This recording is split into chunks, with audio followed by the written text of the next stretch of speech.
Meus amigos e minhas amigas, bem-vindos a todos e a todas ao canal do Instituto de Economia da UFRJ. Eu sou Ronaldo Bicário e esse é o Conversas sobre o Mundo Contemporâneo. Nesse episódio de número 55, dessa mesa redonda que reúne professores do Instituto de Economia para conversar, para debater com vocês o que está acontecendo ao redor do mundo, nesse mundão contemporâneo, nessa mesa redonda de hoje, nesse episódio número 55, o que a gente gostaria de conversar com vocês é o seguinte: é a seguinte pergunta: existe uma política econômica da extrema-direita? Então, você hoje tem vários países como Hungria, Polônia, Filipinas, Brasil, algumas experiências como a experiência do Trump nos Estados Unidos, propostas como da Marine Le Pen, representando a extrema-direita francesa. Enfim, você tem um vasto movimento em diversos países, e a questão, e alguns deles chegam ao poder, Hungria, Polônia, Filipinas, Brasil. E a pergunta que se faz hoje é: existe uma política econômica da extrema-direita ou não? Ou isso é um quadro extremamente heterogêneo? Enfim, essa é a discussão que a gente vai ter com vocês hoje nesse Conversa sobre o Mundo Contemporâneo, número 55. Lembrando para vocês que vocês podem encontrar esse programa também no formato de podcast, nos melhores tocadores aí do ramo, através do podcast canal IE-IFRJ. Então, aí vocês encontram no formato de podcast esse programa. Enfim, é isso. Vamos começar, então, a nossa mesa redonda, que hoje conta com Luiz Carlos Delorme Prado. Tudo bem, Pradinho? Bem, prazer estar aqui novamente.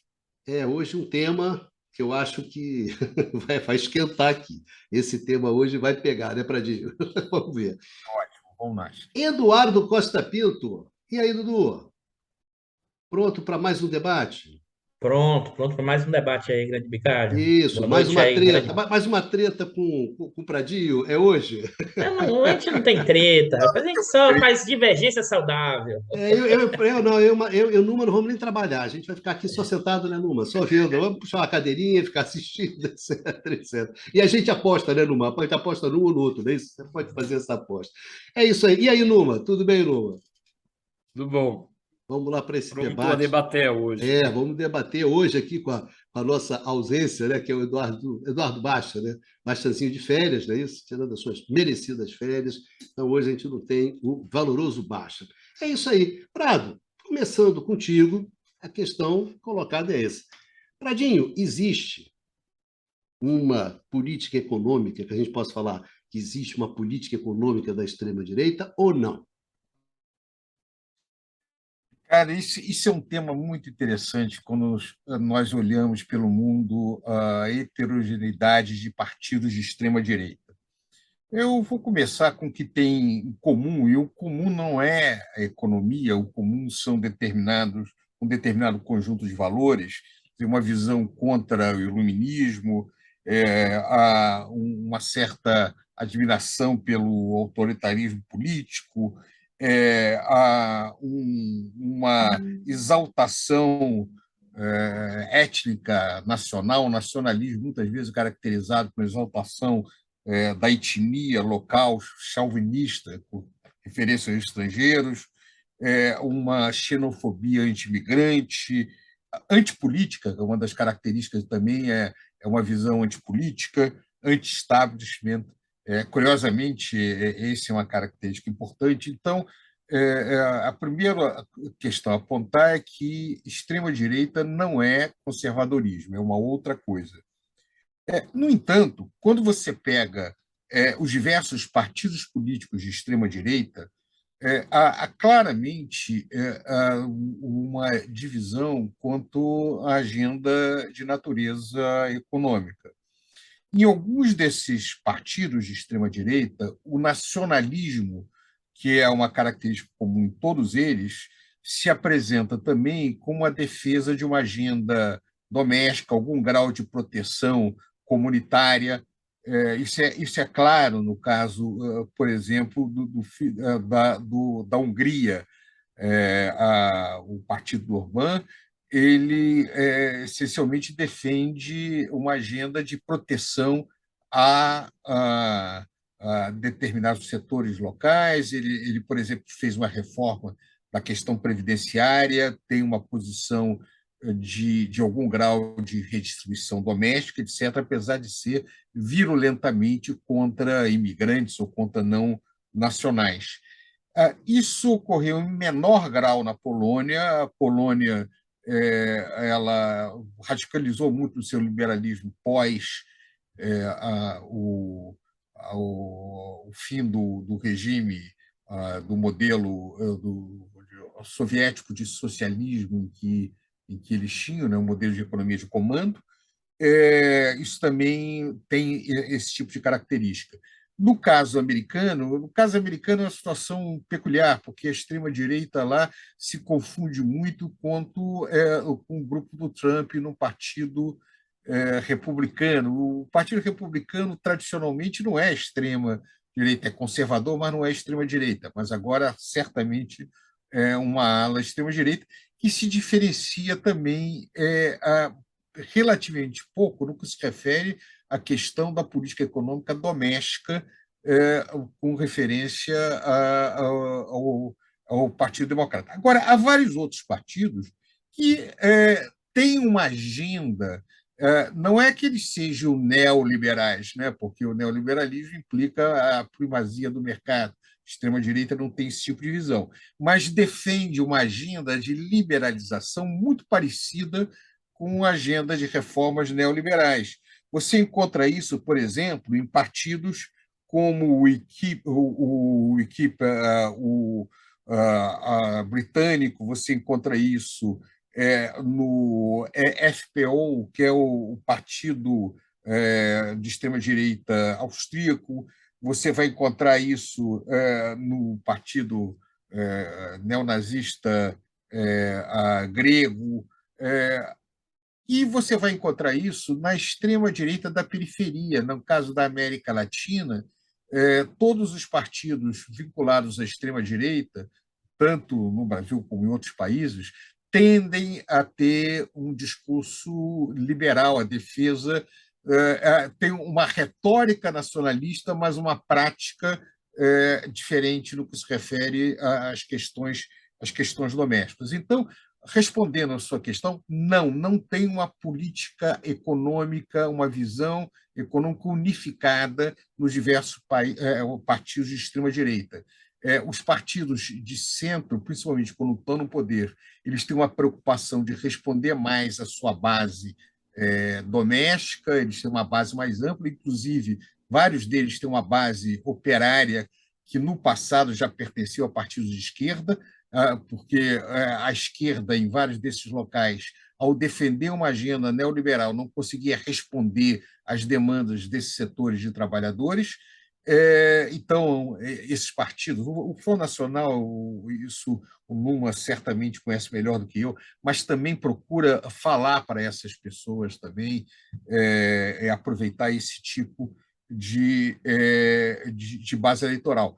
Agora, para vários outros, essa questão não se dá. Isso é especial, verdadeiro na chamada periferia. Isso certamente ocorre nos partidos de extrema-direita da América Latina e de outras regiões periféricas do mundo. Valeu, Pradinho. Obrigado aí pelas suas considerações iniciais. E aí, Numa, entrando aí nesse debate, nessa discussão, né, diante de uma heterogeneidade, né, que não é pouca, mas, sem dúvida, uma questão que se fala muito, que é o crescimento da extrema-direita, o crescimento do peso político, das disputas, né, na Europa, nos Estados Unidos, mesmo na América Latina, enfim. Então, é um tema que está colocado aí na mesa, né? O que coloca-se para uma mesa de economistas, né, para começar a discussão, né, para ter um gancho, né, que não necessariamente precisa ficar nisso, é sobre a política econômica, né?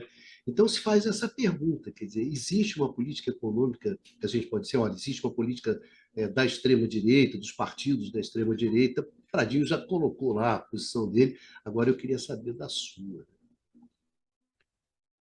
Uma pergunta difícil, Vicário, porque realmente Acho que a gente primeiro tem uma questão que se coloca que é e definir exatamente o que a gente entenderia por extrema-direita, porque a gente tem assim uma certa porosidade, né, que se colocou entre a direita clássica e a extrema-direita, né? A gente vê assim indivíduos e até partidos, né, que vão se radicalizando, né, no sentido de caminhar na direção da extrema-direita, né? É verdade que a questão da definição de uma política econômica de extrema-direita é algo, a meu ver, muito eh, difícil, para não dizer impossível, porque existe uma enorme heterogeneidade em termos de projetos, né? Bom, o Luiz Carlos já falou de alguns dos mais conhecidos, dos mais assim comentados a nível internacional. E o que a gente vê é que, de facto, a gente vai poder assim estabelecer categorias de políticas econômicas associadas a governos ou a movimentos de extrema direita em função do objeto considerado. Tá? Então, por exemplo, se a gente for usar como objeto principal de diferenciador, o identificador, vamos dizer, dessas políticas econômicas, o papel do Estado, a gente vê que realmente há diferenças relativamente importantes em função dos movimentos, dos governos de extrema-direita. Uns vão defender assim um papel do Estado relativamente limitado em termos de coordenação da economia, em termos de intervenção na economia, ou seja, deixando o mercado mais, como poderia colocar, mais livre, sentido mais neoliberal, né?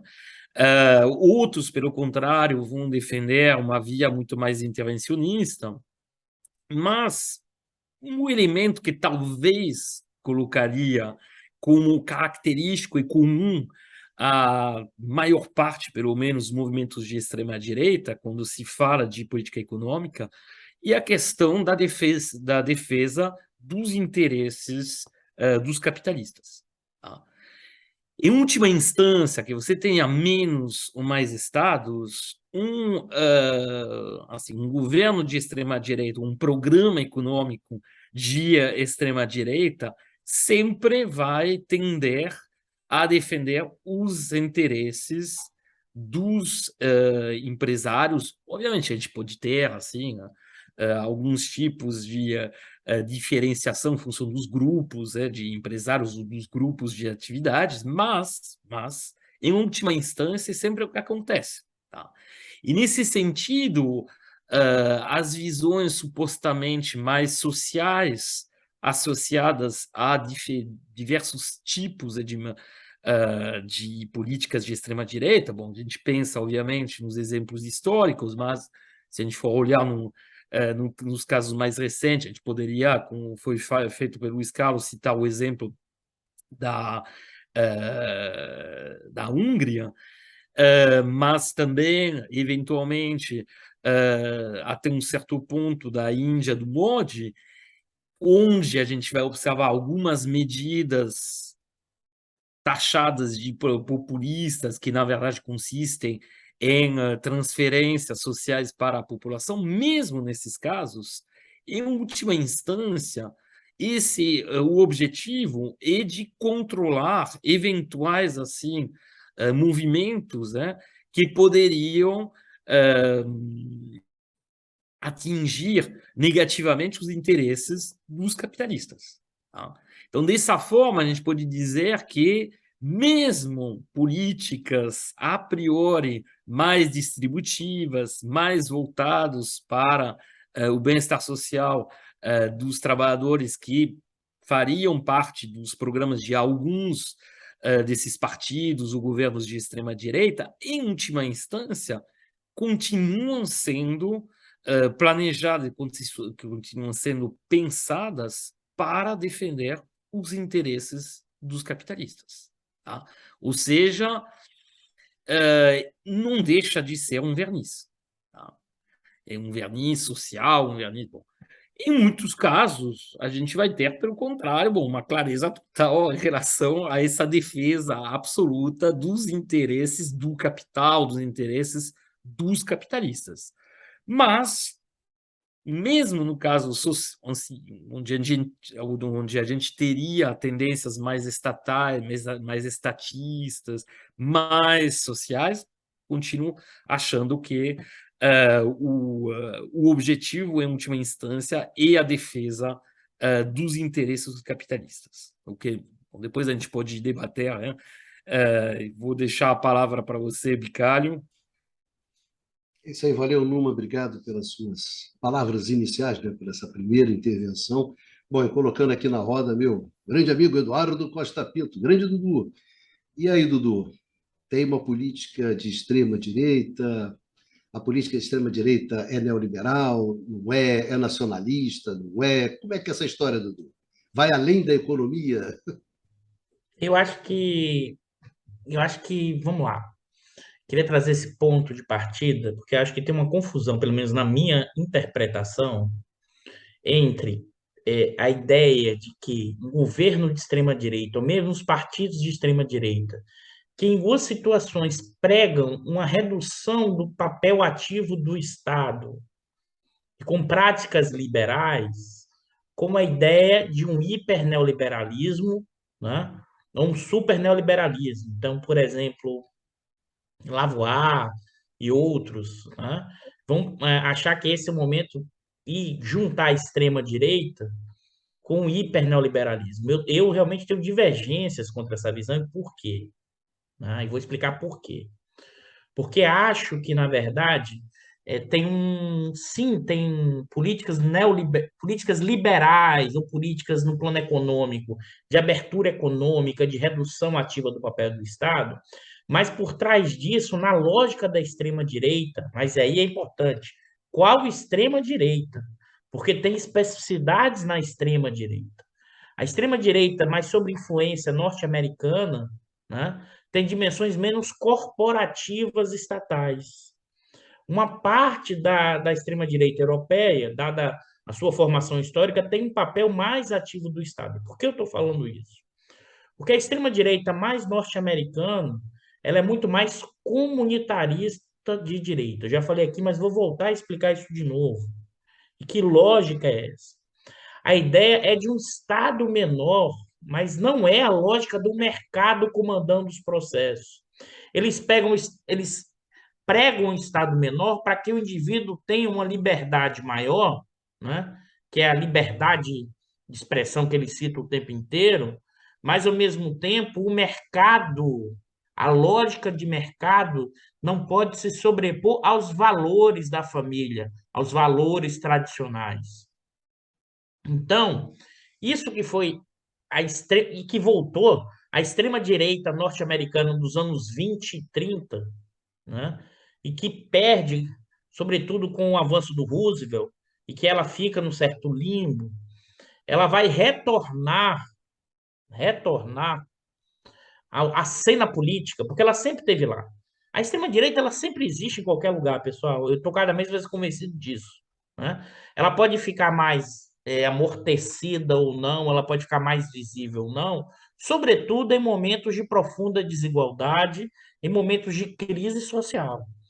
Então, vamos dizer assim, esse gatilho, esse elemento em que aflora essa questão da extrema-direita, são em momentos desse tipo. No caso, aí, vamos lá, no caso norte-americano, essa extrema-direita volta não ao poder. Eu vou separar aqui, tá?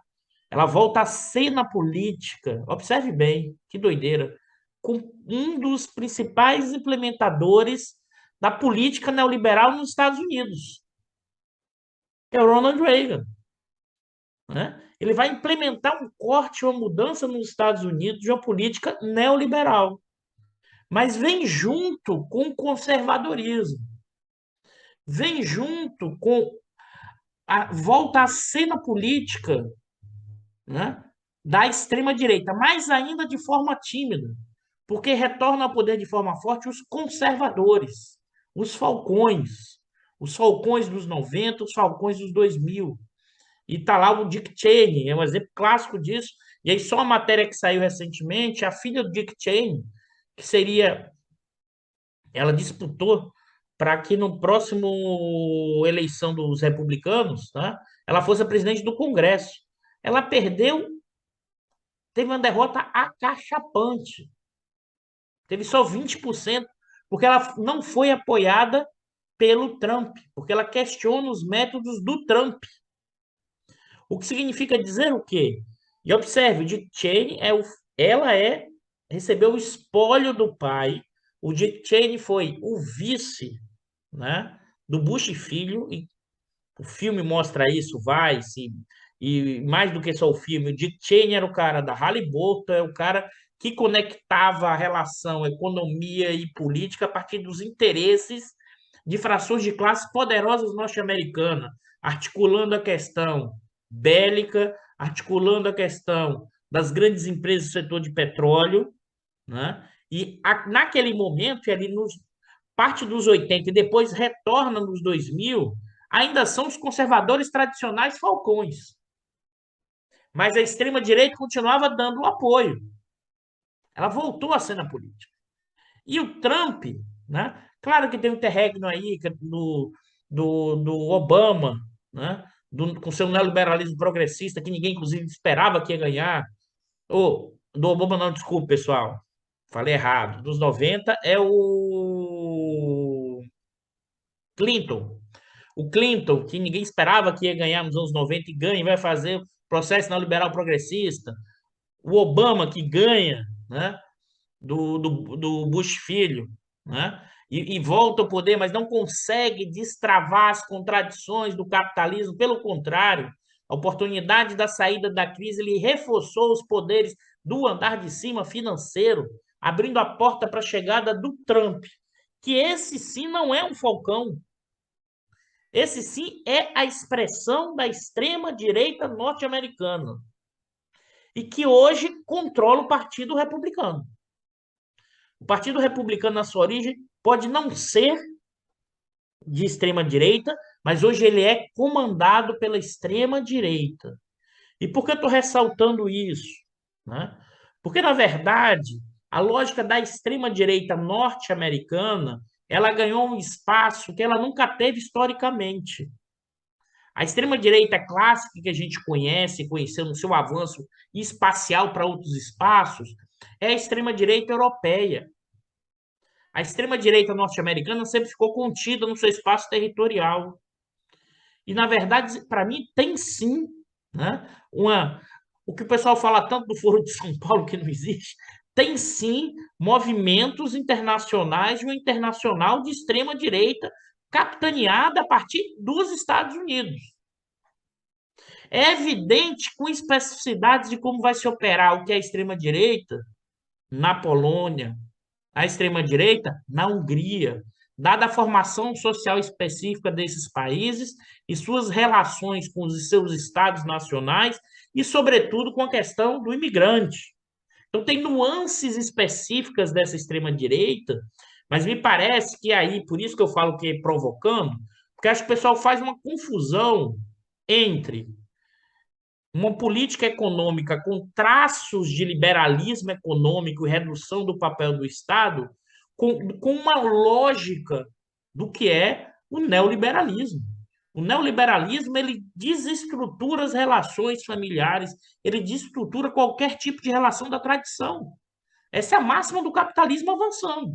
Observe que tem dimensões ao mesmo tempo, né, de liberdade, mas para que a família e o indivíduo possa fazer o que ele quiser no sentido dos valores éticos e morais. E por que eu estou falando isso? Porque isso cria uma confusão enorme, inclusive porque é um movimento não homogêneo entre eles, pensar as formas de atuação, que seja como partido ou que seja como movimento, ou atuação política, né? Para mim, cria uma enorme dificuldade interpretativa, né? Ou seja, a ideia é que você chega ao poder, eles também não sabiam como estruturar as relações de poder para uma lógica indo além do mercado para expressar os valores de uma base que eles possuem, que não é uma base pró-mercado, é uma base pró-redução do Estado, mas não é pró-mercado. Olha que negócio maluco, para quem está nos escutando agora. Você tá falando, isso não cabe na minha cabeça, Eduardo. Mas quem disse que cabe na nossa cabeça, na nossa formação, esse olhar que está sendo construído agora? E nesse sentido, quando a gente traz, então, para a política econômica, é mais complicado ainda. Então, é evidente, como o Numa chamou a atenção, essa política econômica mais voltada com dimensões de abertura dessa extrema-direita norte-americana, ela reforça a desigualdade. Mesmo esse pessoal dizendo que o quê? Que é antissistêmico. E qual a desculpa que eles dão? O sistema não deixa eu seguir. O sistema não deixa eu distribuir. Você consegue isso eleitoralmente a primeira vez. Mas se você assume o governo e não entrega parte de uma materialidade econômica e social, não tem como você sustentar esse argumento porque você está dentro. Então você perde, como o Trump. Mas se o que entra não entrega também nada material de volta, ele ganha força, como ele está agora ganhando popularidade. É isso que, assim, a minha percepção, ou seja, você chegou ao limite de uma política econômica neoliberal, mas no seu sentido, não no seu sentido da ideologia, não no seu sentido da tecnicalidade, mas você chegou enquanto um elemento que permite algum grau, em determinado momento histórico, uma política pública ou política econômica que minimize minimamente as contradições e os conflitos. Você chegou num grau de desigualdade e deterioração, no caso europeu e norte-americano, da sociedade, que sem um choque, né? E esse choque aqui é necessariamente de mais Estado, de mais política pública, de mais intervencionismo no seu sentido desenvolvimentista keynesiano, Prado deve estar adorando, né? Sem um choque desse tipo. Prado agora esperou, né? Ele nem aguentou, tá dando risada aqui, não tá aberto para ele, mas ele tá morrendo de ir. Sem esse tipo de choque de política distributiva. Só que agora fazendo a velha provocação, né? O choque distributivo não vem também sem certa mudança nas estruturas de propriedade, porque o choque distributivo, se ele não vem com uma melhora, em certa medida, da estrutura de propriedade, ele tem limites políticos, não necessariamente econômicos, mas políticos. E nesse sentido, a gente está vivendo, e aí é por isso que eu acho, a extrema-direita ela vai continuar na cena política. Ela não desaparecerá. Nós iremos conviver e viver por um longo período. Por que eu estou falando por um longo período? Porque não adianta, quando eu falo choque keynesiano e a gente precisa disso, isso vai além da vontade de quem está sentado na cadeira. Isso depende das correlações de força, das frações do bloco no poder, da capacidade do setor financeiro fazer o bloqueio e suas intervenções. Ou seja, nós vamos viver disputas permanentes, né, crescentes, entre o interesse da extrema-direita e a extrema-direita, que, em certa medida, vamos dizer assim, tem uma enorme dificuldade quando chega ao poder de trazer elementos materiais, Numa agora gostou também, né, Numa? Puros, materiais, né? Porque só entrega dimensões ideológicas. Isso garante um pouco. Mas, ao mesmo tempo, você tem alternância política e a política econômica não gira. Mas não gira, e aí você pode dizer, Eduardo, não gira porque está faltando coragem. É isso, mas é mais do que isso. Você necessariamente vai ter que ter enfrentamentos nada triviais. Porque, na verdade, girar vai além da política econômica. Girar vai além, nesse momento, né, apenas de decisões individuais. O girar significa reconfigurar a questão da distribuição de renda e necessariamente vai impactar com distribuição de ganhos da propriedade. Eu estou falando aqui, fazendo um tipo de revolução, mas, por exemplo, a dificuldade que é, a lá Piketty, de tributar a renda do capital. Observe bem, a renda do capital. Isso é difícil no mundo inteiro. Fora nos países asiáticos, né, Numa? E o Numa já sugeriu aqui, a gente vai discutir a Ásia no próximo programa, já fazendo a propaganda para o próximo, tá, pessoal? Mas observem bem, a dificuldade e os limites, porque você tem instrumentos desses blocos de poder, dessas frações capitalistas, de operarem, né, reduzindo esses impactos. Não como uma teoria conspiratória, que essa extrema-direita acredita que esses capitalistas mandam em tudo e todos ao mesmo tempo, como um sistema. Não. Isso tem a ver com o quê? Como se estrutura hoje as relações de poder e as relações de dominação. Evidentemente que nesse contexto de tensão, abre-se possibilidade, sim, de mais ousadia e coragem para tentar estratégias novas, que não significa que terá êxito. Por quê? Porque o Estado, na minha leitura, não tem autonomia total. Ele pode até construir autonomia relativa e pode arriscar e pode fazer movimentos. E é necessário isso. Mas não necessariamente está garantido. Então eu volto de novo àquilo que a gente tem falado em vários programas, mas reforçando uma lógica de que a extrema-direita não existe uma política econômica de extrema-direita, mas existem padrões de política pública, determinadas dimensões, em que os valores estão no centro, mais do que o mercado. Não é por acaso que os liberais se estapeiam gigantescamente, os libertários, com a extrema-direita norte-americana. Mas é isso um pouco para fazer as provocações. E o pessoal, até o Prado agora deve estar ainda tá aqui. Pô, cadê o fight, Eduardo? Não, agora eu fiz um negócio diferente para passar para vocês. Aí, Numa, hoje quem fez as breves intervenções foi o Dudu. Como diria o Baixa, as considerações breves hoje foram as do Dudu. Pradinho, você que foi aí citado, o senhor quer algum direito de resposta? Está mutado. O famoso, abre aí o seu microfone. Está mutado, Prado. Isso. Então, é sempre um prazer, depois dos comentários do Dudu, eu poder trazer a minha modesta contribuição para o debate. Olha só, vou caminhar para algumas definições que eu acho que é importante para essa nossa natureza. Vamos falar o que é conservadorismo. O conservadorismo está muito associado à reação quanto à velocidade de mudança, tanto da política quanto da economia e da sociedade, produzida pela Revolução Francesa.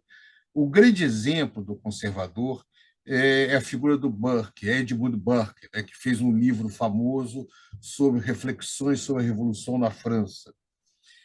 A visão dos conservadores não é impedir a mudança, mas é produzi-la de forma lenta e controlada para que a mudança seja feita para conservar, né?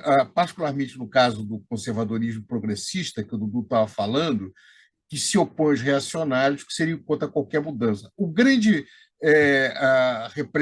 A melhor representação que eu conheço dessa ideia de conservador aparece num personagem do livro Leopardo, do Giuseppe de Lampedusa, que é o cético e arruinado príncipe de Falconeri, que tenta convencer seu tio, o príncipe de Salinas, com uma frase que ficou famosa, né? A não ser que nos salvemos, dando-nos a mão agora, eles nos submeterão à república.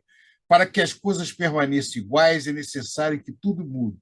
Então, o conservador reconhece que a mudança ela vai ocorrer, mas ele quer uma mudança sob controle para que tudo permaneça como está. Quando a gente discute o neoliberalismo não é conservador. Ao contrário, o neoliberalismo procura transformar a sociedade dentro do seu modelo. Eu vou dar a minha definição de neoliberalismo. Eu chamo de neoliberalismo as novas correntes liberais que vão ascender com a crise do keynesianismo no centro e do desenvolvimentismo na periferia, que tem como objetivo promover uma nova ordem econômica a partir de uma grande reforma do papel do Estado e das instituições, para criar uma sociedade que é orientada apenas, ou apenas é fundamental, pelo mercado, e não por outros objetivos, como a equidade, bem-estar social ou desenvolvimento. Então, o neoliberalismo ele entende que qualquer coisa que se afasta da promoção da eficiência microeconômica de curto prazo é nociva para a sociedade. Então, a busca de equidade, a busca de promoção do desenvolvimento, qualquer outra coisa que não seja essa questão de eficiência é vista de maneira suspeita.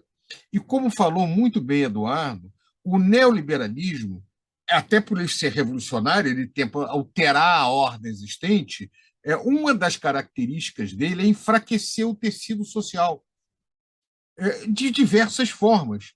E ele não é contrário a alguns elementos progressistas do mundo contemporâneo, por exemplo, várias questões identitárias.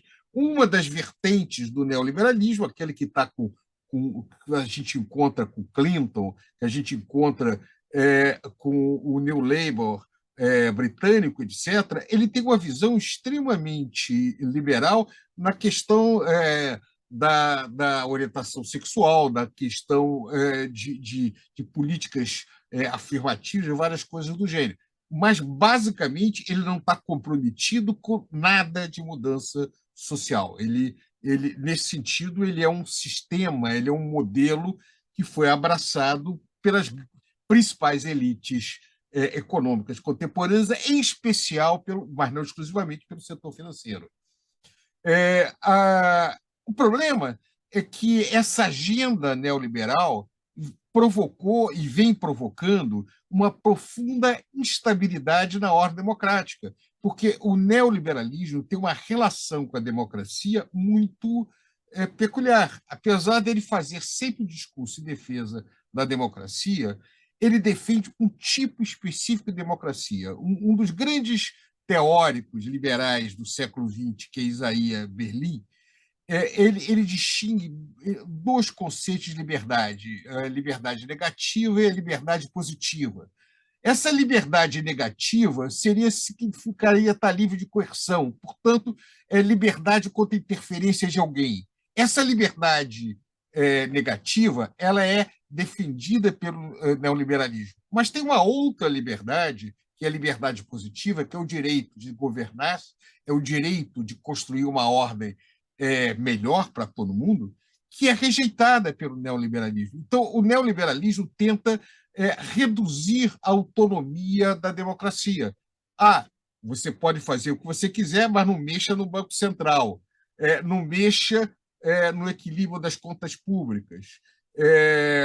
Então, ele senão é populismo, né, Prado? Senão não é é populismo. Quer dizer, ou seja, a vontade das massas é populismo. É uma distorção da democracia dentro disso aí. Você é soberano, mas tem que respeitar as regras mundiais. Se você quer defender a sua soberania protegendo a sua indústria doméstica, você não pode. Então, a soberania com limitação. Bem, esse sistema está entrando em crise. Ele não consegue ter vitórias eleitorais no Ocidente. Como alternativa dele, como os segmentos conservadores também não conseguem, o que tem ocorrido é uma profunda instabilidade política. Essa instabilidade política tem sido aproveitada por uma ascensão da extrema-direita. O que é extrema-direita? Nada mais é do que as versões contemporâneas de questões como o fascismo, o nazismo e outras versões nacionalistas extremadas antes da Segunda Guerra Mundial. Toda vez que se fala isso, diz assim, mas isso não é igual ao fascismo. Não, o fascismo clássico ele é definido historicamente, mas os elementos são o mesmo. É contrário à ideia de que os homens são iguais entre si, é contrário à agenda da solidariedade humana, tal como são vistas, embora compatível com a solidariedade étnica, né, que é característica do nazismo. Né?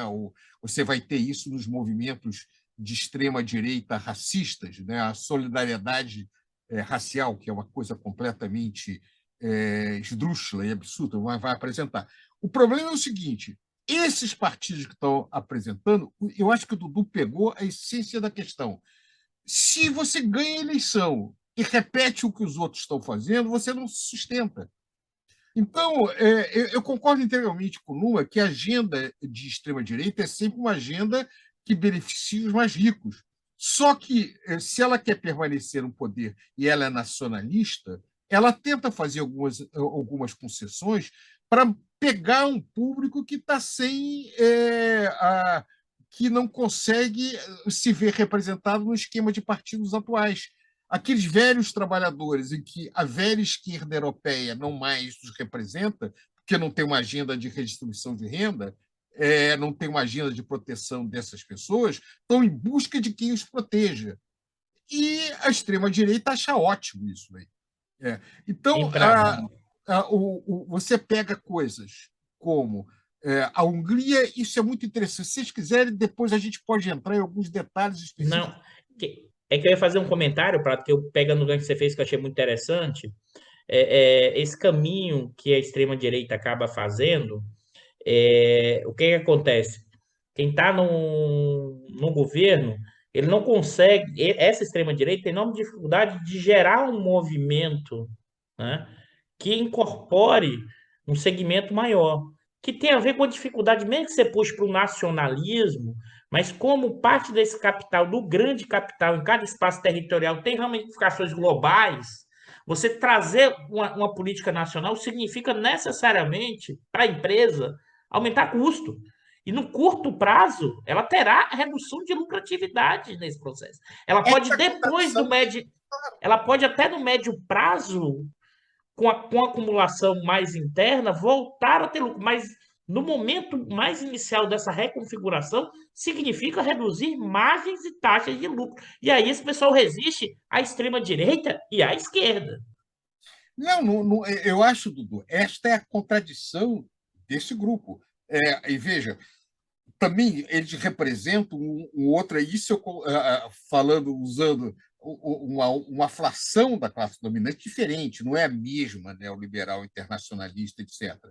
Não é à toa que você vê como aliados da extrema-direita setores de comércio doméstico, setores de propriedade de state property, Rural. rural, o que é de vista shopping center, etc. Capital comercial. Capital comercial e serviços, esse tipo de coisa, que está muito vinculado ao território.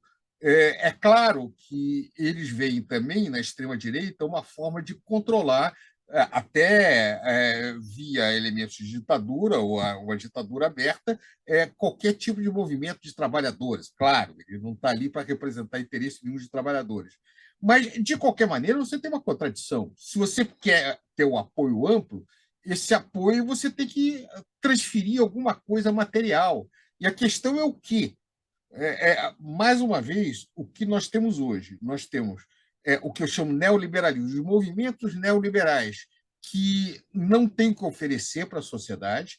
Eles tentam, aqueles progressistas, oferecer alguma coisa no campo de valores, das liberdades de escolha da sociedade, dos indivíduos, etc., mas desagregando o corpo social. Você tem os conservadores, que querem conservar alguma coisa que hoje ninguém quer mais conservar, não sei, muito poucos. E a extrema-direita também oferece, que é profundamente desagregadora também, inclusive que ela sempre representa uma parte da sociedade. O que falta, né, e essa é a nossa eterna discussão, é a retomada de algum tipo de projeto que seja mais inclusivo e que, aí, a meu ver, sai um pouco da discussão mais econômica e entra numa discussão de visão do mundo, passa por algum tipo de composição social, de social-democracia, algum tipo de acordo entre os diversos segmentos dentro da sociedade. Esse é o grande desafio contemporâneo, mas essa parte está abandonada. Não tem quem a lidere atualmente. Agora, a extrema-direita, fora do poder, ela tende a ser mais liberal no seu discurso. Eu concordo com a sua interpretação do liberalismo da extrema-direita. Mas, uma vez que ela chega no poder, e a questão do fato de ser no leste europeu que você vê isso, não é por acaso que o leste europeu ainda tem a memória do socialismo lá atrás, né? Há uma procura a fazer alguma concessão. Mas esses mesmos países foram países que saíram do modelo de economia de comando e radicalizaram no liberalismo. E agora estão tentando voltar atrás, porque não estava dando certo e fazendo algumas concessões dentro disso. E são países que se beneficiaram do investimento alemão também, depois que transferiram muitas fábricas para a Polônia, para a Hungria, etc., com mão de obra mais barata que na Alemanha, integrada à economia alemã. Essa crise internacional que nós estamos vivendo vai mexer em tudo isso, né? E vai, de alguma maneira, afetar o equilíbrio não apenas dos neoliberais, não apenas dos conservadores, mas, a meu ver, também da extrema-direita. Numa, Pois é, bom, é um debate muito interessante, mas eu acho que, bom, a gente acaba falando muito da Europa, dos Estados Unidos, mas a gente tem manifestações que a gente poderia associar, mesmo se elas têm, obviamente, especificidades, à extrema-direita, tanto no continente africano, por exemplo, na África do Norte, a gente tem um caso típico do Egito, né, que é um dos grandes países do ponto de vista demográfico, econômico e até histórico, com o passado panafricanista e panárabe defendido na época nascerista, né? E a gente vê que esse ideal, vamos dizer, justamente que era baseado numa concepção mais internacionalista, mais social, com uma certa forma assim de planejamento herdado dos exemplos socialistas, todas essas tentativas, na verdade, de organizações nesses países que, por razões geopolíticas, infelizmente, sempre foram, em parte, pelo menos, reféns de decisões tomadas pelas potências ocidentais, bom, em particular o caso os Estados Unidos, mas a gente poderia pensar também no exemplo do Mossadegh no Irã da década de 50. Bom, todos esses exemplos, na verdade, que deram lugar, porque, a meu ver, o Irã atual pode ser considerado uma forma, obviamente, muito específica, apoiada em certas leituras religiosas e baseada, na verdade, sobre uma estrutura até de poder que é vinculada à religião, bom, é uma forma de extrema-direita. Tá? Depois a gente pode conversar, que não tem só as formas clássicas, vamos dizer, observadas nos países ocidentais, na Europa Ocidental, ou da Europa de forma geral, nos Estados Unidos. Tem um caso, obviamente, latino-americano. A gente tem no nosso continente uma ampla experiência, infelizmente, de proteiforma de extrema-direita, que aí vai ter características mais ou menos diferenciadas em função dos países, mas que permanecem como elementos assim, como núcleos, sempre presentes no espaço. E no caso latino-americano, lá também, como no caso do continente africano e do Oriente Médio também, eu colocaria a importância da questão geopolítica e geoeconômica, porque a gente sabe muito bem que esse casamento, entre aspas, entre interesses geopolíticos, geoeconômicos e movimentos de extrema-direita que defendem grupos que, na verdade, assim, podem ser associados a designados como capitalistas, que sejam industrialistas, que sejam ligados ao mundo agrícola, a defesa, em particular, vamos dizer, da propriedade, da grande propriedade rural, mundo financeiro, não há tanta diferença, depois a gente poderia entrar mais nessas considerações, mas tem uma comunidade, vamos dizer, de interesses que se junta com visões, e interesses defendidos pelos países centrais. Então, eu acho que a questão geopolítica é importante também quando a gente sai de um prisma só voltado para os países centrais, tanto no caso africano quanto no caso da América Latina. Aí, como vocês colocaram, na verdade, e aí juntando um pouco os elementos observados, tanto colocados, tanto pelo Luiz Carlos quanto pelo Dudu, o que a gente observa? A gente vê que a extrema-direita, ela representa uma forma, a meu ver, do capitalismo e de dos interesses capitalistas se manterem sem ter que abrir mão assim demais da questão da como poderia colocar assim, da disciplina dos trabalhadores, e isso uma vez que outras tentativas outros tipos de governo, outros tipos de organização política já não funcionam, não desempenham mais também esse papel. Tá? Se a gente pegar o caso europeu, a gente observa que, de fato, a gente tem visto cada vez mais grandes coalizões meio de centro, a gente tem observado isso na Itália, tem observado isso na França, até um certo ponto a gente viu isso na Inglaterra, mas eu acho que o caso francês e italiano são os mais sintomáticos disso.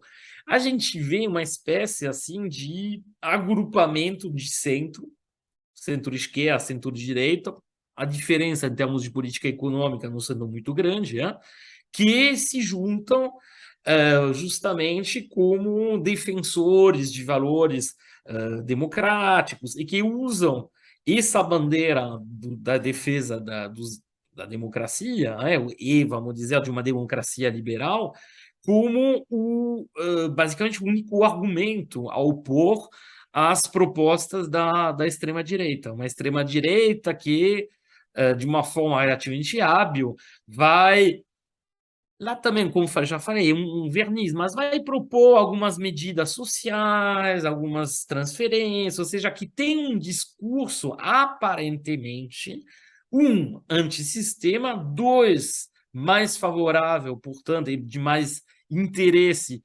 para o povo e para particularmente aqueles que são cada vez mais excluídos dessas mudanças econômicas, porque, obviamente, com as relocalizações produtivas, com uma evolução, assim, uma evolução das economias no sentido assim, da consolidação de setores onde a capacitação assim, dos trabalhadores em termos de estudo, em termos de conhecimento técnico, vai sendo cada vez mais forte, que a gente tem? A gente tem um lumpenproletariado cada vez maior que coabita com um mundo do trabalho integrado, em geral relativamente bem remunerado. Então, a gente tem realmente uma economia e uma sociedade cada vez mais polarizada. Tá?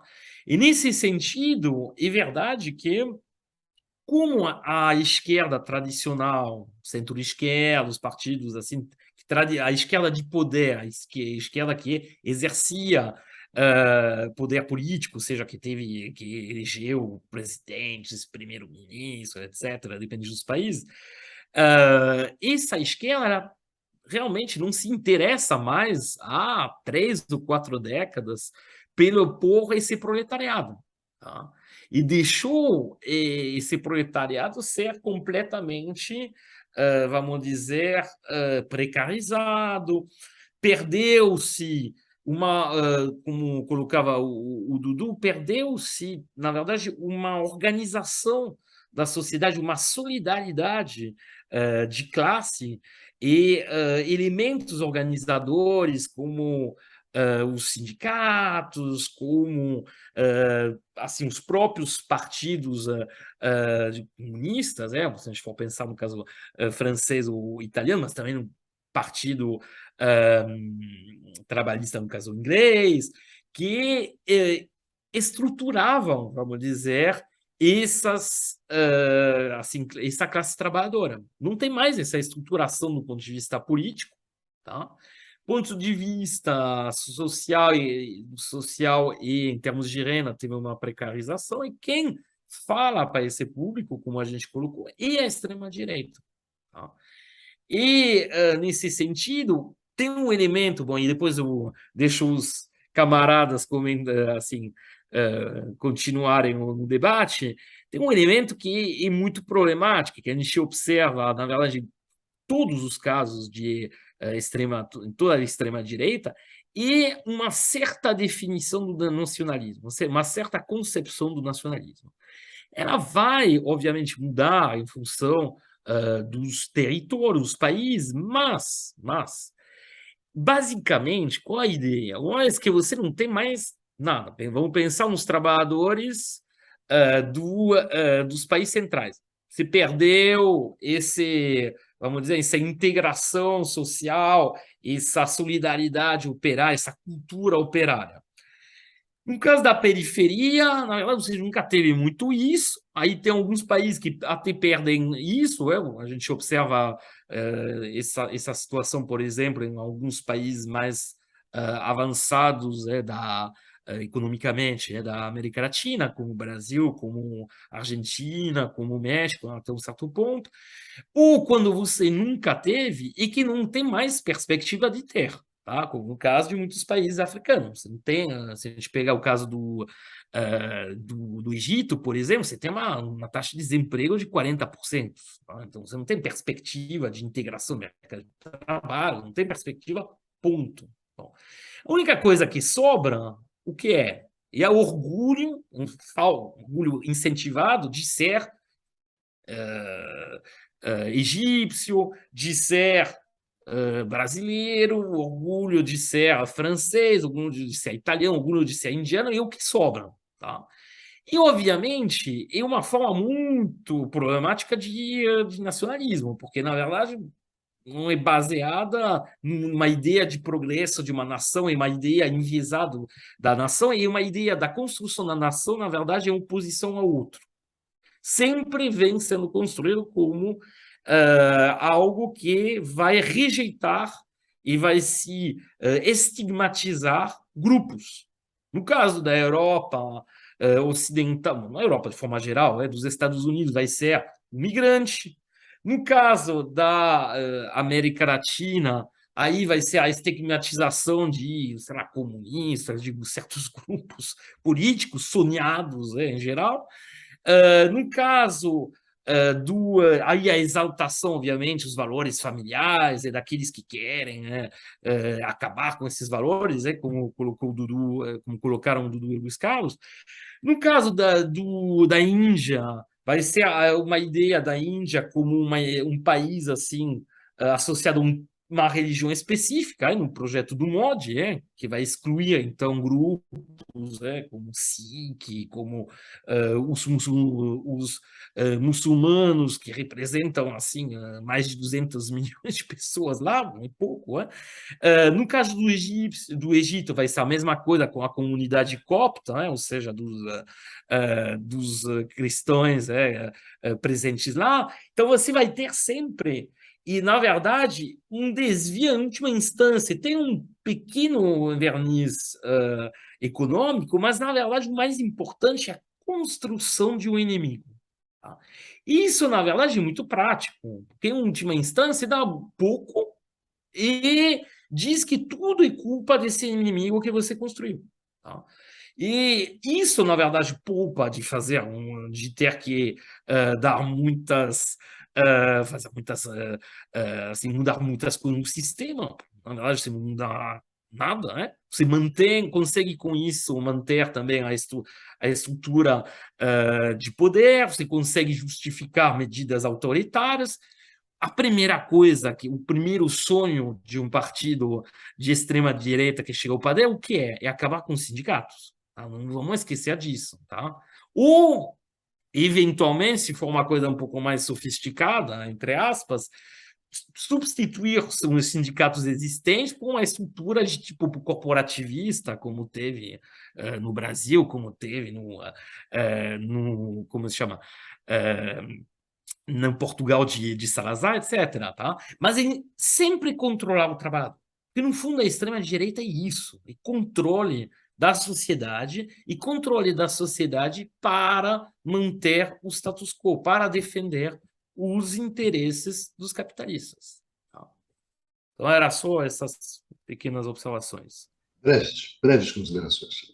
Cara, deixa eu entrar fazer algumas considerações das considerações do Numa, que eu acho que o Numa pegou alguns pontos que é muito importante. Eu acho bom recuperar algumas grandes ideias. A tradição do socialismo, todas as formas da esquerda, é uma tradição internacionalista, seja do anarquismo, da social-democracia, do marxismo, todas as versões eram internacionalistas. O Manifesto Comunista tem falando que você não tem nada mais a perder, os trabalhadores, que não seus grilhões. O liberalismo é internacionalista também. O liberalismo tradicional um comentário para não perder a prática, Prado. No plano das ideias, porque a expressão do socialismo real foi nacionalista. Não, pode seguir, Prado. Não, claro. Um e o outro é a mesma coisa. A expressão, embora internacionalista, o capital no século XIX foi controlado pelo capital, tinha um papel fundamental do capital britânico, todas as coisas em torno disso. Mas o discurso era um discurso internacionalista. Você vai encontrar o nacionalismo na luta anticolonial, em toda a tradição anticolonial, e você vai encontrar também nos movimentos de extrema-direita. Então, o nacionalismo e internacionalismo,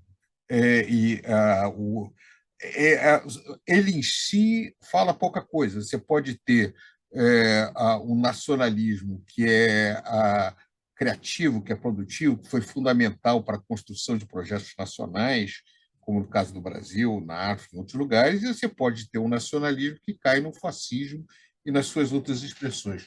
Eu gostei muito de você chamar a atenção, Numa, que algumas formas que usam a religião ou a etnia como base do poder contemporâneo são formas de extrema-direita. Isso é verdade na Turquia, por exemplo, com Erdogan, você usa o islamismo contra o kemalismo. O Modi, na Índia, não tenha dúvida, né? A hegemonia hindu, você vai encontrar claramente esse tipo de situação. Que vai exatamente como você colocou, só uma coisa, Luiz Carlos, e muito interessante que você falou, no caso do kemalismo, que vem sendo substituído por um nacionalismo islamista.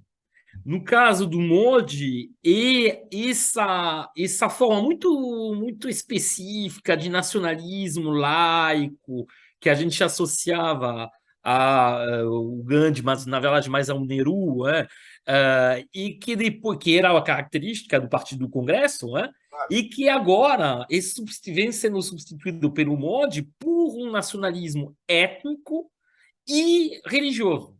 Aí a gente vê que temos essas evoluções, né?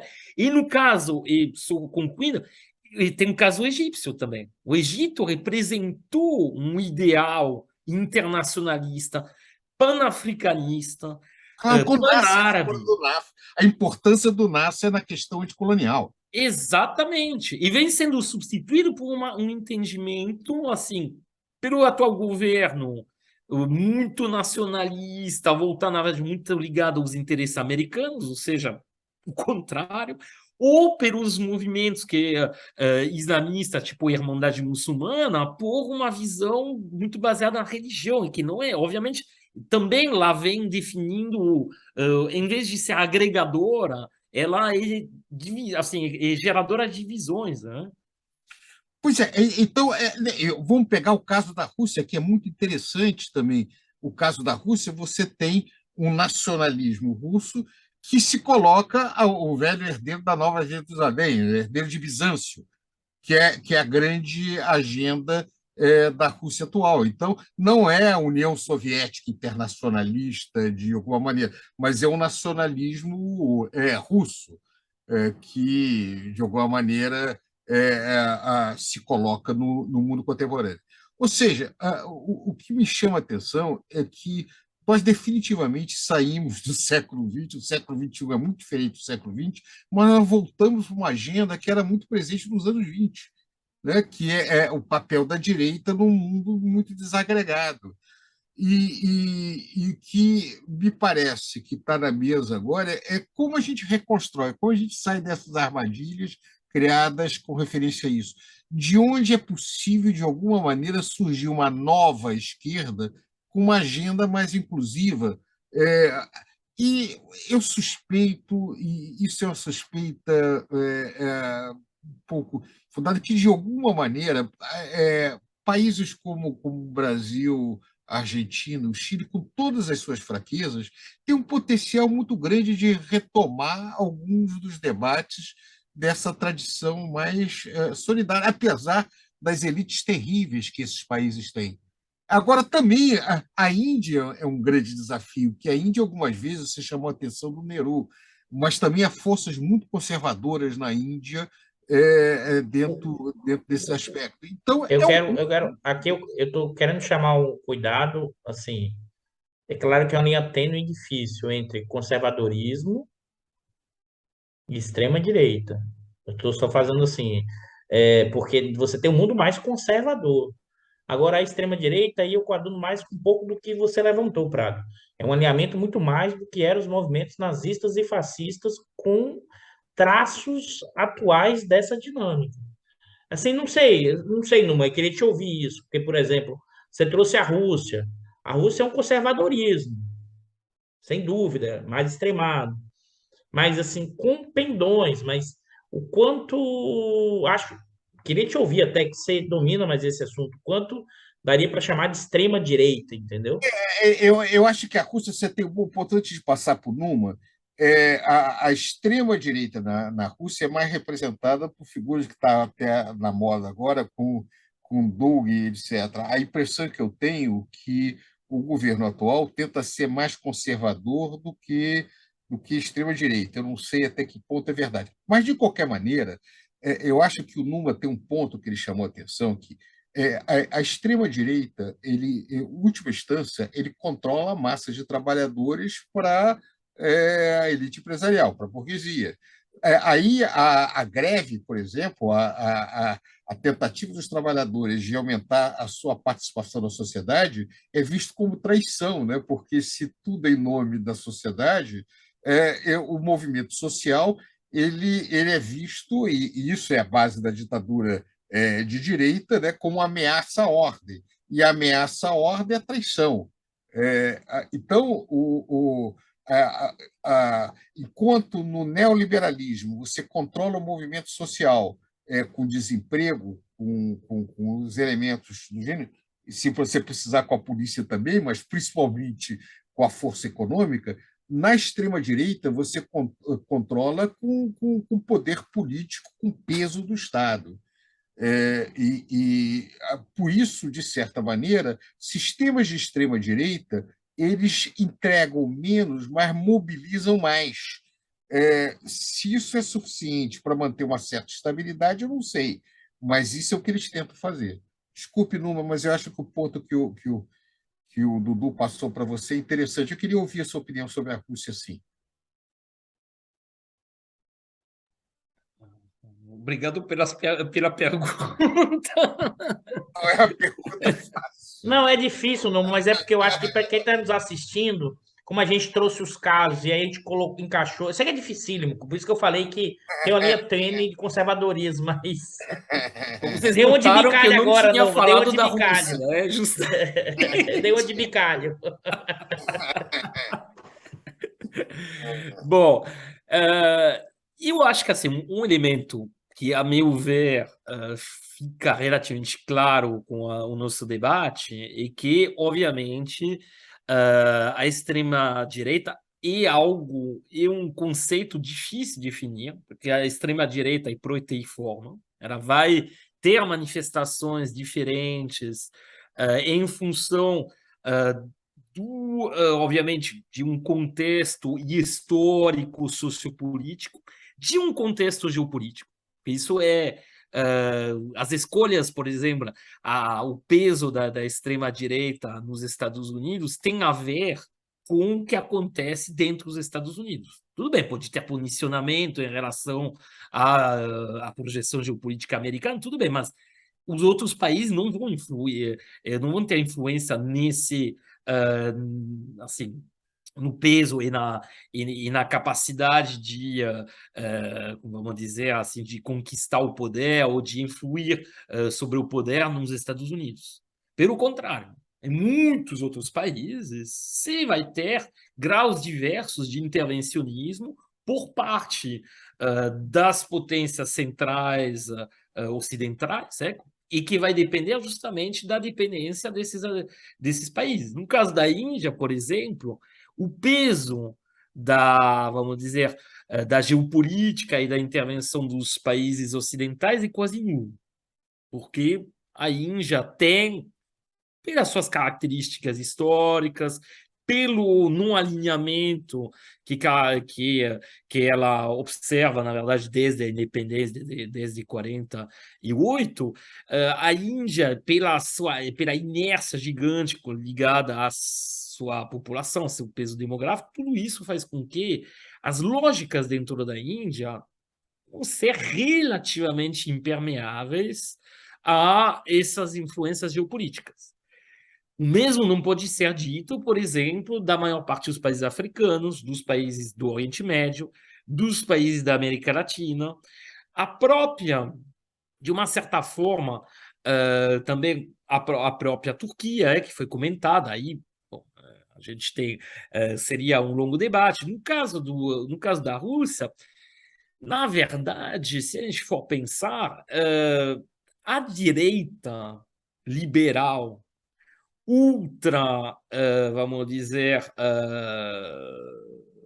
integrada, e ultra integracionista, na verdade, em relação aos Estados Unidos, em relação à economia liberal mundial que a gente observou na década de 90, foi os governos, diferentes governos do Boris Yeltsin, tudo bem, aí no final você teve o Primakov, que era associado mais ao Partido Comunista, porque ele não teve muita escolha, mas ele conseguiu depois substituir o Primakov pelo Putin, e o Putin, supostamente, quando chega como primeiro-ministro, representa a manutenção dessa via liberal integracionista, quando a trajetória assim, de carreira do Putin, que seja na prefeitura de São Petersburgo, posteriormente, depois, enfim, tudo isso deixava imaginar que a gente ia ter uma continuidade dessa via integracionista.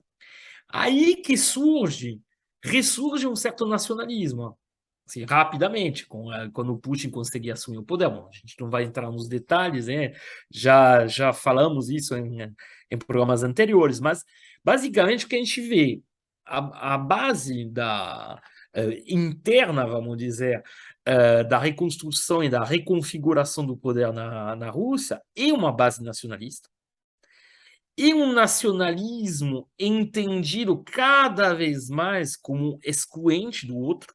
Tá? A gente tem uma componente religiosa que vai se tornar cada vez mais forte, que tem a ver também com equilíbrios internos, tem um conservadorismo político interno que vai ser cada vez mais forte. E, nesse sentido, como colocou Luiz Carlos, de fato, o ideal universalista que a gente associava à União Soviética, ele deixa de existir num caso no caso russo atual, nessa política putiniana, para ter uma visão muito mais de um nacionalismo baseado na recuperação do poder sobre determinadas áreas, não uma influência exercida a nível mundial. Isso é uma parte da história. A outra parte da história é a questão, obviamente, do imperialismo, do que é concebido como imperialismo americano.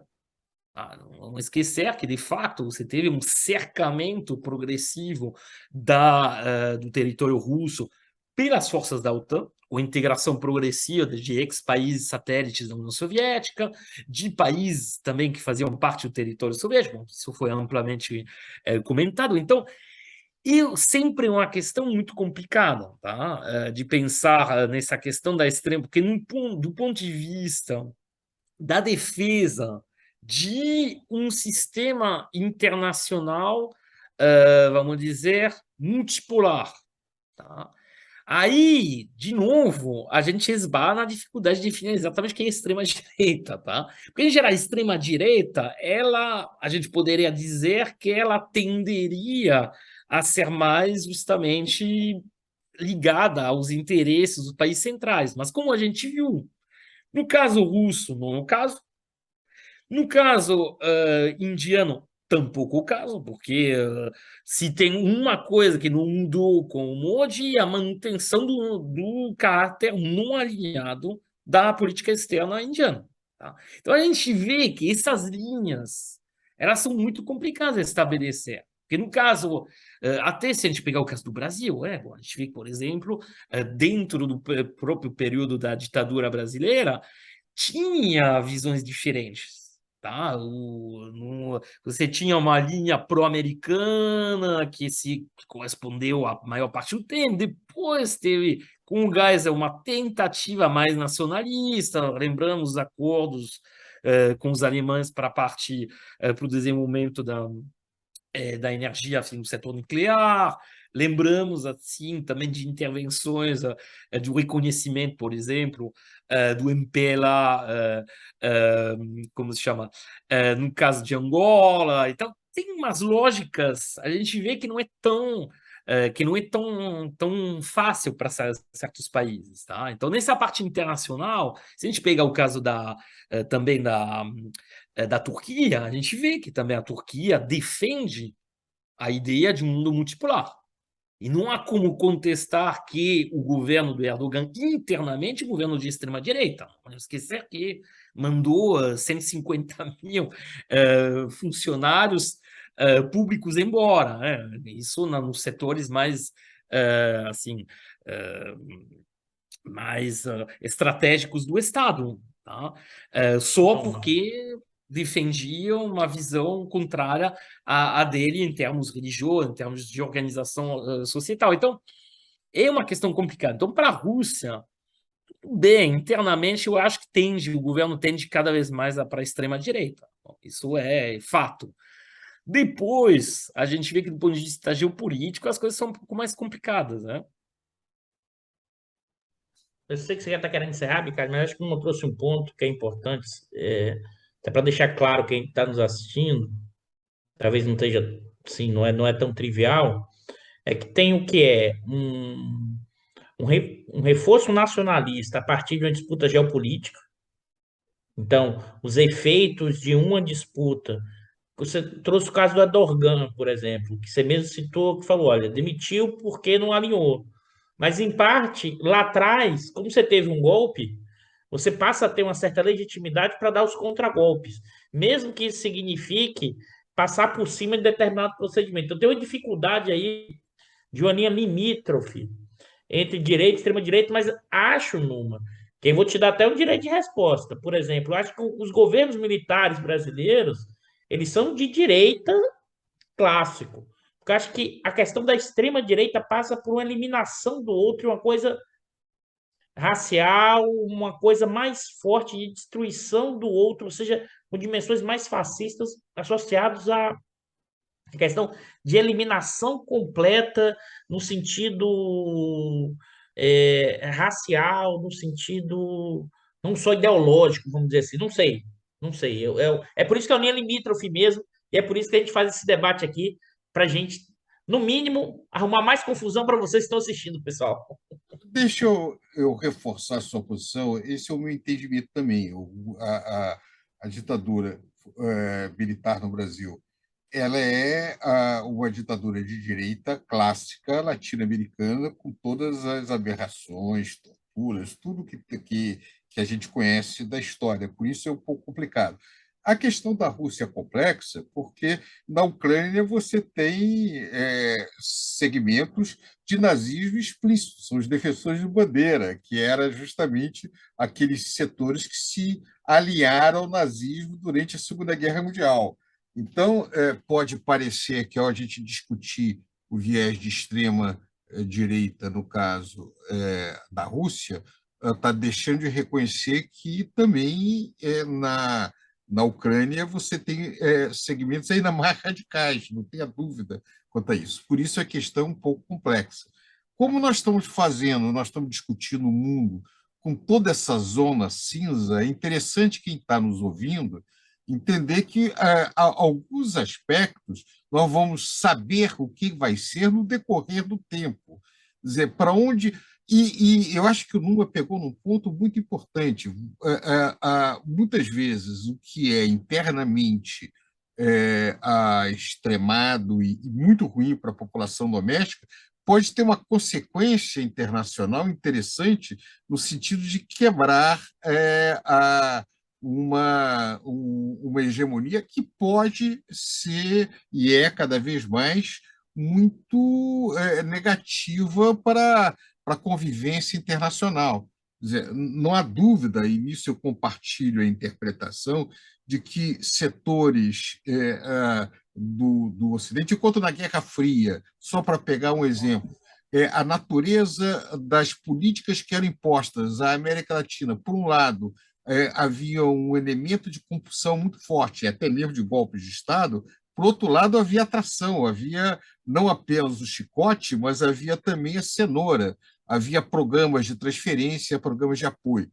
Nós estamos vendo o centro cada vez mais oferecer para a periferia muito mais ameaças do que oportunidades. Mas isso é uma agenda diferente da que nós estamos discutindo agora. Só para recuperar a pergunta do Bicalho de início, é o seguinte: a extrema-direita corresponde à extrema-direita uma política econômica unificada. O que me parece que nós estamos caminhando no sentido de reforçar aquilo que eu coloquei no início. Não. Na verdade, a extrema-direita é muito mais difícil de se definir o que é, e tem várias políticas econômicas compatíveis com a extrema-direita, porque ela depende muito de condições locais, mas a extrema-direita ela é sempre uma defensora do capital. Pode variar o segmento do capital e ela é sempre uma disciplinadora do trabalhador. Então, mesmo quando ela faz concessões, essas concessões são sempre parciais e são em nome da manutenção da estabilidade desse tipo de regime. Vou aproveitar essa deixa para caminhar aqui o encerramento, né? Eu acho que a gente poderia fazer outro programa, Prado, que seria: existe uma política econômica de esquerda? A gente podia fazer um programa para isso. Acho Não, que aí Boa, depois... boa, Bicalho tem Bicalho. que Acho que essa é fazer bem boa. 3 programas. Tem que fazer... Isso, né? E eu acho que a conclusão, bom, é que, na verdade... 50 programas, numa 3 é pouco. Então a gente faz o próximo sobre a Ásia, né? E promete para vocês que, né, o outro vai ser sobre: existe uma política econômica de esquerda hoje? A gente pode fazer essa pergunta, né? Mas, Bom. na verdade, aquilo que a gente começou, né, Prado, colocando, né, a questão no âmbito econômico, né, na dimensão econômica, na verdade, tentando definir a extrema-direita através de uma política econômica, né, a gente vê que isso é muito complicado de fazer, né? Um reducionismo muito grande, né? Na verdade, a questão da extrema-direita hoje no mundo, ela vai muito além da economia, né? Tentar, talvez, definir pela economia, né, ou por uma política econômica empregada, é uma forma equivocada, né? Você não vai conseguir fazer essa questão. Envolve outras que são muito mais, talvez muito mais dramáticas, né, no mundo de hoje do que a simples questão econômica, né? Os economistas não explicam tudo, né, Prado? No fundo é isso. Tem até essa pretensão, mas não... Os economistas, na verdade, explicam muito pouco, né? Se você for para ser honesto. Mas é isso. eu acho que a gente esgotou aqui, a gente já conversou bastante aqui com o pessoal sobre esse tema, né? Então, eu gostei dessa ideia, Dudu, essa ideia da política de esquerda. Vamos fazer esse programa, vamos fazer, que vai ser interessante. Então, Não foi minha, não, Bicalho, foi sua ideia. não, é que vocês falaram tanto que eu fiquei com a dúvida, né? Eu fico aqui quieto ouvindo, né? Porque esses caras falam pra caramba. Se o âncora for falar também, vai às 5 horas da manhã, não vai estar aqui A nessa ideia foi discussão. sua agora no final, não foi minha, É, não. vamos pensar, né? Vamos pensar fazer. Bom, eu gostaria que vocês encaminhassem, né, os comentários finais de vocês, de cada um de vocês, sobre esse tema, né? Desse uma fechada breve, né? Eu posso começar que eu vou breve mesmo. Pode Não ser? prometa coisas que você não Eu pode prometo que eu vou cumprir. falar em 2 minutos, tá Tá bom? bom, tá. Porque eu já falei muito. Vou marcar aqui 2 minutos. Não, eu acho que esse programa, e acho que quem vai assistir aqui e chegar até o final, quem chegou, né, mostra uma coisa, uma enorme dificuldade de compreendermos o momento contemporâneo. E por quê? Porque ele é um momento de uma profunda transição que nem sabemos para onde vai ainda, ninguém sabe. Marcado por um processo profundo de precarização, um processo profundo de esgarçamento social, um processo profundo que não temos claros rumos a seguir no sentido claro, e aqui todos nós, num rumo que seja mais distributivo, que seja mais igualitário, é o que a gente pensa, né? Evidentemente, num cenário, como a gente já falou aqui em outros programas, de crise ambiental, de crise política, de crise da democracia, de disputa hegemônica, num contexto de guerra, assim, num contexto de pandemia recentemente. Ou seja, a gente está vivendo num mundo de profunda instabilidade. E o que a gente faz aqui no programa, pelo menos é mais do que fechar um assunto. A nossa conversa é para que vocês pensem a partir de nossa conversa, reflitam, critiquem, avancem, mais do que chegar com respostas prontas, a gente apresentar para vocês a complexidade do que é o mundo, porque esse é o contexto atual.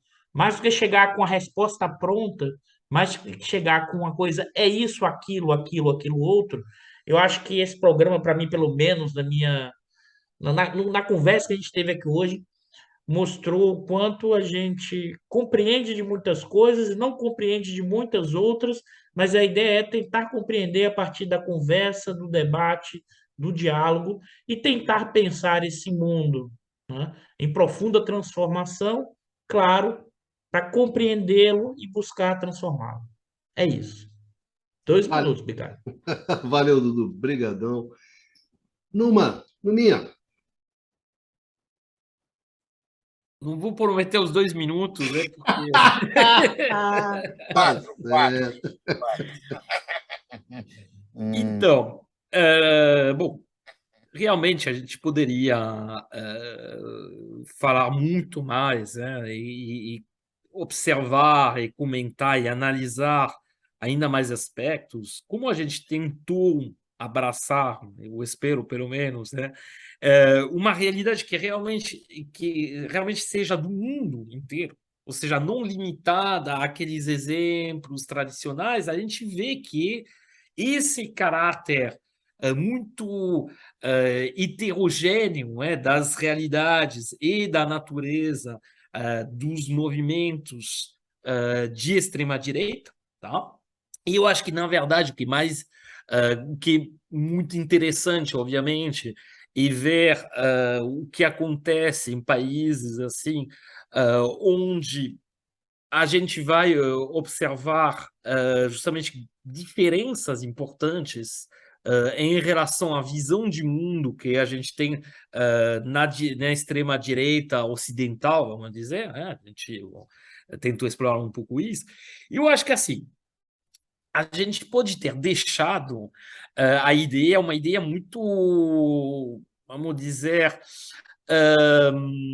muito negativa, né, sobre as perspectivas, uma visão muito pessimista, né, do que vai acontecendo, mas tem que pensar também que a grande fraqueza, e sempre será, da extrema-direita era que ela é baseada no ódio. ela é baseada na divisão, ela é baseada na exclusão, ela é baseada, na verdade, no sentimento, nas tendências piores, tanto em termos individual quanto em termos societal. Tá? E, historicamente, ela sempre acaba sendo derrotada. Aí o tempo durante, assim, que vai demorar para derrotar vai depender dos países, vai depender, mas a gente teve exemplos no caso latino-americanos, né, que mostram que as coisas também, que essas visões não prosperam para sempre. Tá? A gente tem também índices de reconstituição, mesmo assim, parciais, de uma esquerda mais voltada para as suas características originais, em particular para a questão da justiça social, da distribuição de renda, da limitação do poder de influência dos capitalistas na sociedade. Mas a gente viu isso com Podemos na Espanha, vimos isso na eleição recente na França, com a escolha de um líder para a esquerda, que era o Mélenchon, defendendo um programa realmente de esquerda, enfim. Vimos isso por um tempo no Reino Unido, com o Corbyn. A gente viu a influência que vem exercendo a ala da esquerda no Partido Democrata, inclusive puxando para os grandes pacotes de investimento, no setor de saúde, no setor de transição ecológica, no sentido do início, um início tímido, mas um início mesmo assim de reconstituição de um estado de bem-estar social. Então, a gente vê que há sempre, assim, também grupos e constituição de, vamos dizer, de agrupamentos de pessoas, de movimentos, que vão contra essas tendências, que poderia parecer inexorável, porque do jeito que, às vezes, assim, com o retrato que a gente fez, eu acho que é mais o medo que domina do que outra coisa, tá? E, nesse sentido, o prometido programa, num próximo, que será sobre a Ásia, mas depois, sobre o que é uma política econômica de esquerda, é fundamental. Porque, realmente, pensar a luta contra as forças de extrema-direita, que seja na questão das políticas econômicas, mas também, de forma mais geral, na questão assim, política em si, a questão social, na questão societal, e algo que tem que ser feito a partir justamente da criação de uma alternativa, da criação de... Você tem que fazer assim, você tem que criar assim programas que sejam orgânicos, no sentido que tenha uma adesão das pessoas, e não mais coalizões assim, cujo único objetivo é derrotar a extrema-direita. Porque aquilo, na verdade, aí é facilmente assim enfraquecido pelas tendências, vamos dizer, excluentes, assim, que sejam racistas, que sejam xenófobas, que sejam de exaltação de costume, etc. Tudo isso, você tem tudo um substrato, vamos dizer, uma espécie de hegemonia cultural que vai sendo criada, justamente que alimenta essa extrema-direita. Você tem que criar assim, uma alternativa a isso. Você tem que propor algo pelas quais as pessoas aderem. Tá? E aderem ativamente, não só como um escudo contra a extrema-direita. Isso, eu acho que, pelo menos em alguns países da Europa Ocidental, a gente vê isso aparecer um pouco nos Estados Unidos, acho que na própria América Latina também tem tentativas de fazer isso.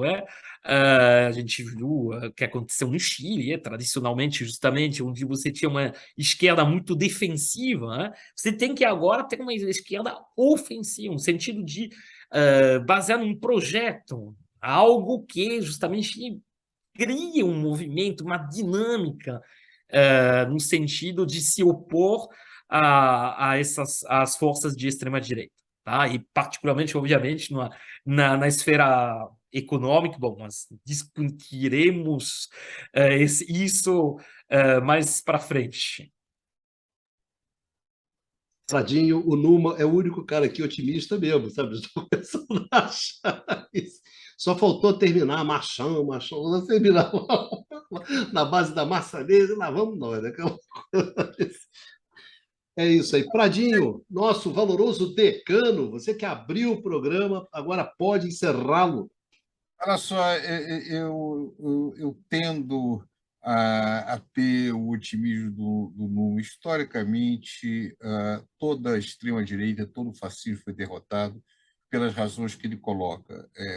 Quando você exclui uma parte importante da sociedade, quando você rompe com todas as bases da convivência social, da dignidade humana, mais cedo ou mais tarde você cria as condições necessárias para o seu fim. O grande problema, quando a gente pega historicamente, é que o custo para vencer a extrema-direita no passado foi muito elevado.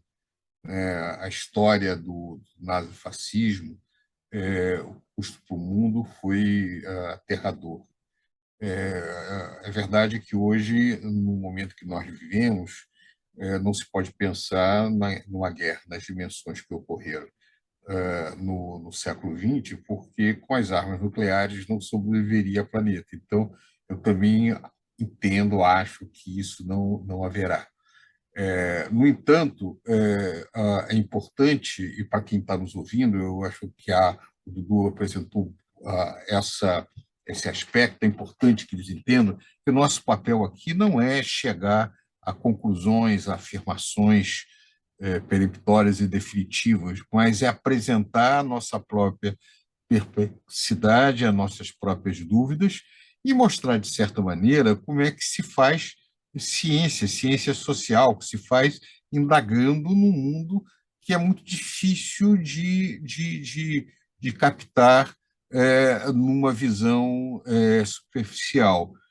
O Hegel tinha uma expressão que eu acho muito interessante: se essência e aparência fosse a mesma coisa, todo conhecimento seria supérfluo.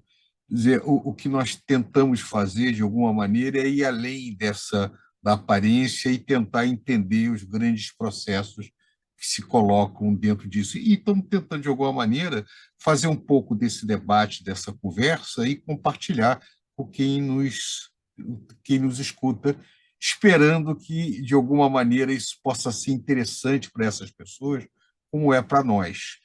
Então, eu mais uma vez, estou muito satisfeito da gente fazer essa conversa. Tem sido sempre um prazer muito grande e uma oportunidade de trocar ideia com amigos, que nós fazíamos com muita frequência no cafezinho. Não temos feito mais no cafezinho, mas nós temos mantido, depois da pandemia, essa possibilidade de fazer essa conversa com um público mais amplo. Acho que é isso, Bicário. Eu tenho que confidenciar para o público, Bicário, que se dependesse do Pradinho, pessoal, ele fazia essa conversa 2 vezes por semana. A gente está gravando numa segunda-feira, terminando agora meia-noite e 52, tá? Só para vocês terem Uma da ideia. manhã. O problema é o seguinte, gente: nós temos um grupo que todos eles com muitas atividades, inclusive eu. Então, a gente encontrar um momento comum para fazer isso é dificílimo para todos nós. Esperamos que esse esforço nosso, de alguma maneira, seja útil para quem está nos assistindo. De qualquer maneira, é muito divertido, pelo menos para mim. A gente faz porque é divertido, né? Senão a gente não faria. Bem, senhores, obrigados a todos, a Numa, Costa Pinto, Pradinho, participação, né, mais nesse número 55, né? Número, já são 55 programas, né? Conversa sobre o mundo contemporâneo. Agradecer muito ao pessoal, né? A todos e a todas que nos acompanham, já acompanham já há 2 anos, né? E tem muita gente que tem acompanhado a gente ao longo desses 2 anos e meio, já vamos daqui a pouco para 3 anos de programa. E desejar que a gente se encontre aqui mais uma vez, né, no canal do Instituto de Economia da UFRJ, aqui no Conversas sobre o Mundo Contemporâneo, né? Então, um grande beijo em todos e em todas, né? E a gente se vê por aqui. Enfim, se cuidem, Peraí, vida que segue. peraí, que eu não tenho como não falar. Olha, pessoal, o Bicalho botou até ó, uma fotinha atrás dele para fazer bossa, hein? Olha lá, ó. Isso aí foi uma caricatura que os alunos me deram uns 10 anos atrás, exatamente. Eles me deram essa caricatura, eu botei aqui, lembrei.